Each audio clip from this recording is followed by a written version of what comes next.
ராமர் பிறந்த கதை தெரியுமா உங்களுக்கு? தசரத சக்கரவர்த்திக்கு 3 மனைவிகள் இருந்தும் அவருக்கு புத்திர செல்வம் இல்லை. ரொம்ப காலமாக புத்திர செல்வத்துக்காக அவங்க ஏங்கி தவிச்சாங்க. அப்போது ஒரு மகரிஷியின் அருளால் ஒரு யாகம் வளர்த்த அவங்க முடிவு செஞ்சாங்க. அந்த யாகத்தின் பலனாக அவங்களுக்கு ஒரு பிரசாதம் கிடைச்சது. அந்த பிரசாதத்தை நீயும் உன் 3 மனைவிகளும் சாப்பிடணும் அப்படின்னு சொல்கிறாரு. அதை கேட்டு அதே போல் தசரத சக்கரவர்த்தி தன் 3 மனைவிகளுக்கும் தராரு.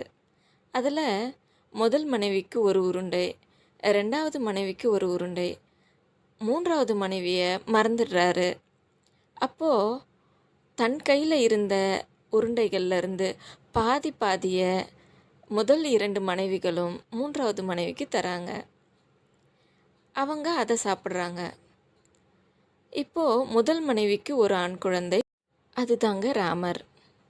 2வது மனைவிக்கு பரதன், 3வது மனைவிக்கு லக்ஷ்மணன், சத்ருக்கன் அப்படின்னு 2 ஆண் குழந்தைங்க பிறக்கிறாங்க. இவங்களில் ராமர் தான் மூத்தவர். ராமர் அழகுலையும் அறிவுலையும் எல்லாருடைய மனதையும் கவர்ந்தவராக இருந்தார். சிறு வயதிலேயே வில்வித்தை பயில்றது அப்படின்னு எல்லாருடைய மனசுலையும் ராமர் தனி இடத்தில் இருந்தார். ராமர், லக்ஷ்மணன் மற்றும் சத்ருக்கன் எல்லாரும் எப்பவுமே ஒன்றா தான் இருப்பாங்க. ராமருடைய தனித்துவமான அழகுக்கு மயங்காதவங்களே இல்லைன்னு சொல்லலாம். அந்தளவுக்கு ரொம்பவே தேஜஸாக இருப்பார். தன் தம்பிகளான லக்ஷ்மணன், பரதன், சத்ருக்கனோட எப்பவும் குறும்புத்தனம் செஞ்சுட்டு விளையாடிட்டு இருப்பார். இதை பார்த்து பூரிச்சார் தசரதன்.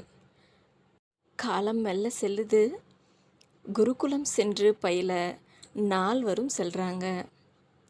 இப்படியே ராமர் கதை கேட்க கேட்க இனிமைதாங்க. மற்றும் ஒரு நல்ல பதிவில் சந்திக்கலாம்.